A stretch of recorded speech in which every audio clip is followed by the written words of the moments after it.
এখানে আপনাদের রিসাইকেল বিন অপশন এটা নাই, শো করছে না। এটা আপনারা কোন অপশনে গেছেন ভুলভাল চাপে, সেটা উধাও হয়ে গেছে। আপনি যদি নতুন কম্পিউটার ইউজার হন তাহলে এই সমস্যাটা পড়ছেন। আজকের এই ভিডিওটি যদি দেখে থাকেন তাহলে অবশ্যই আপনি এই সমস্যা ফেস করেছেন। এখন এটা আপনার কিভাবে সলভ করবেন আজকের এই ভিডিও থেকে জানতে পারবেন। তো আমি চলে যাব, স্টার্টে আসবো এই কোনায়, আসার পরে সেটিংসে আসবো। আমি উইন্ডোজ 11 দিয়ে দেখাইতেছি আপনাদের। তো আসার পরে আপনারা আসবেন এই যে পার্সোনালিটি, আমি পার্সোনালিটি আসবো।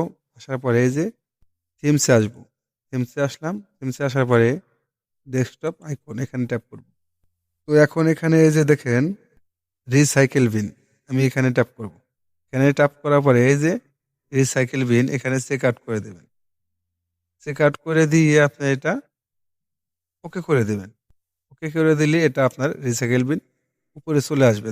তো এই যে দেখেন রিসাইকেল বিন আমার চলে আসে। তো এইভাবে আপনারা এই প্রবলেমটা সলভ করতে পারবেন। ভিডিওটি ভালো লাগলে চ্যানেলটি সাবস্ক্রাইব করে রাখবেন। দেখা হবে পরবর্তী কোনো ভিডিওতে। আল্লাহ হাফেজ।